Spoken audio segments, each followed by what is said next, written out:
Under cover के दोस्तों अस्सलाम वालेकुम। सामाईन कराम, आप सोचते होंगे कि तुर्की में इतने ज़लज़ले क्यों आते हैं, इसकी वजह क्या है।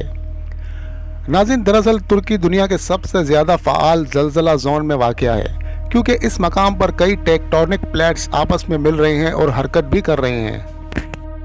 तुर्की अनातोलियन टेक्टोनिक प्लेट पर वाक़या है, जिसके गिर्द अरबियन प्लेट, यूरेशियन प्लेट और अफ्रीकन प्लेट मौजूद हैं और ये प्लेट्स मुकम्मल तौर पर हरकत कर रही हैं और फ़ाल हैं, जिसके बायस हर महीने ज़ेर ज़मीन हज़ारों ज़लज़ले आते हैं। इससे कबल माहिरीन भी तुर्की में बड़े पैमाने पर ज़लज़ले में इस्तांबुल शहर की तबाही का खदशा ज़ाहिर कर चुके हैं। नाज़रीन, मगरबी मीडिया की रिपोर्ट्स के मुताबिक हालैंड के एक साइंसदान ने 2 फरवरी को तुर्की के ज़लज़ले की पेशगोई की थी और कहा था कि 4 से 6 फरवरी के दरमियान 7.5 शिद्दत का ज़लज़ला आ सकता है। इन्होंने कहा कि जनूबी तुर्की, उर्दन, शाम या लुबनान में ज़लज़ला आ सकता है। इसके अलावा दिसंबर 2022 में भी एक साइंसदान ने इसी इलाके में बड़े ज़लज़ले से खबरदार किया था। नाज़रीन, दरअसल हमारी ज़मीन की बैरूनी सतह या परत मुख्तलिफ सतहों के मिलाप से बनती है, जिन्हें प्लेट्स या थालियाँ कहा जाता है।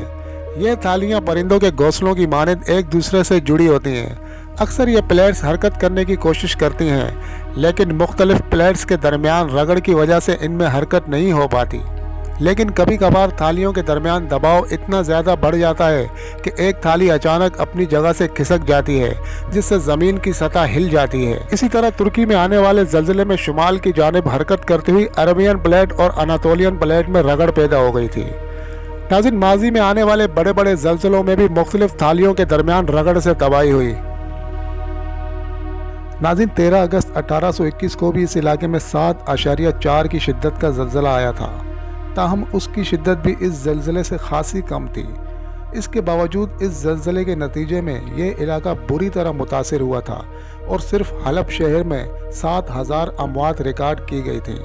19वीं सदी के इस बड़े ज़लज़ले के 1 बरस बाद तक इस इलाके में आफ्टर शॉक्स आते रहे। नाज़रीन, पीर की सुबह के ज़लज़ले के बाद भी झटकों का सिलसिला बहुत देर तक जारी रहा और साइंसदानों का ख्याल है कि माजी के शदीद ज़लज़ले की तरह अब भी ये रुझान जारी रहेगा।